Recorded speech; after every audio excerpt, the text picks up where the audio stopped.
Okay. I was 45 and he was 29.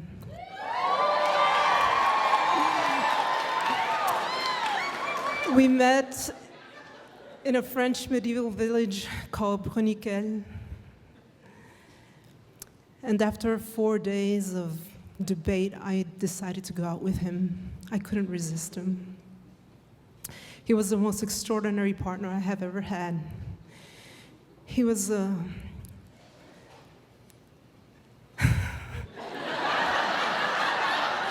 am so nervous. Okay, so let me look at somebody I know here. He was a painter and a sculptor. He loved Roman architecture, and he was building his own house with a patio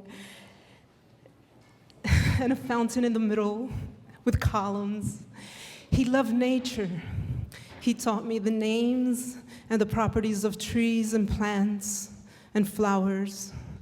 He was an outstanding musician.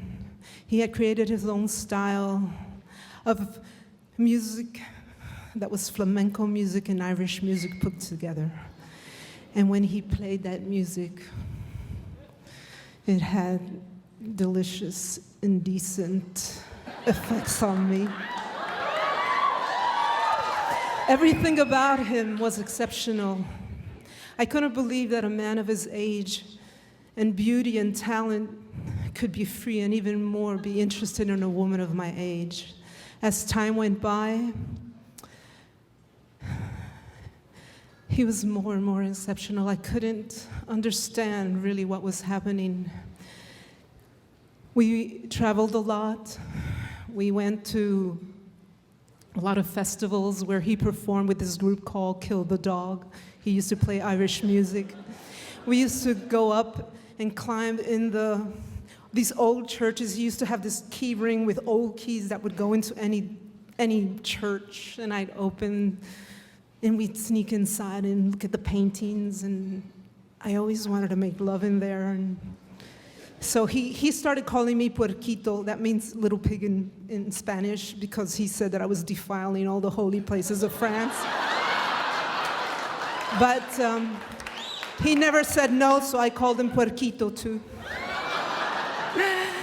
There was one thing that was very peculiar about him, and that is that when he looked at children, his eyes would just beam and glow. And one day it suddenly dawned on me, and I said, Jean-Michel, do you want to have children? And he said, yes, of course. I would have plugged them into the sun. He just beamed. And at that moment, I just said, oh my God, my heart just stopped. Have you ever seen Iron Man when he puts on his suit? It was that was my heart. I just barricaded my heart. My heart stopped. I knew that it was the end. At that moment, I knew that it was the end. You see, I had had 2 children of my own. They were already grown up. I loved my freedom and I loved my life. And for nothing in the world was I going to deprive that human being from living the experience of having children. I went home and I cried all night long. And the next day I left him. But it wasn't over. For 3.5 years, Jean-Michel and I would struggle to go our separate ways.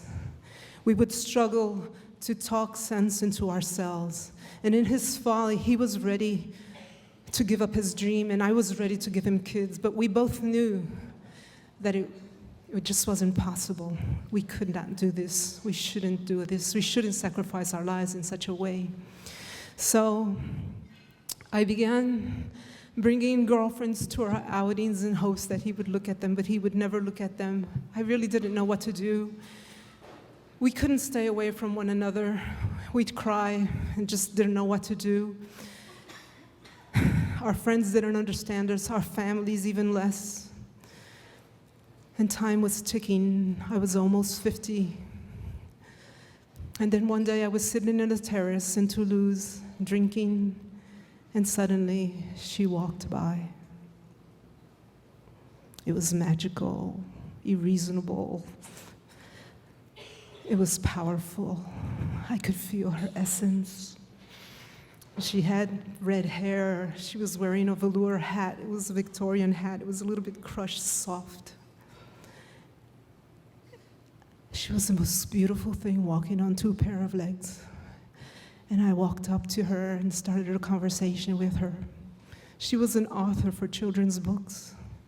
And for 4 weeks, I entertained a unique relationship with her until the day that I invited her to come and see and meet my friend, Jean-Michel. When they crossed, when their eyes met, and I saw his smile, I knew that it was good. It was good. It was good. I had arranged for a girlfriend to call me and tell me there was an emergency so that I could leave. He knew. And I hugged him, he hugged me, he wouldn't let me go. He said to me, don't leave me. But I just said, just be free.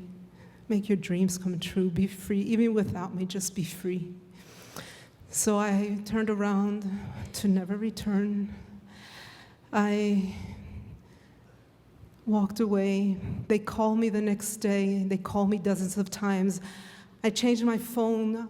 I moved away, and I didn't see him for 4 years until one day I took the phone and I picked up the phone and called him and told him I was coming. He was exposing in a nearby village. And as I walked into the gallery, I saw that 4 years had gone by, and this beautiful little redhead came running out with curly hair. And she ran towards me as if she had known me all her life, with the beautiful green eyes, and she said to me in French, "C'est toi la fée, c'est toi la fée." That means, "Are you the fairy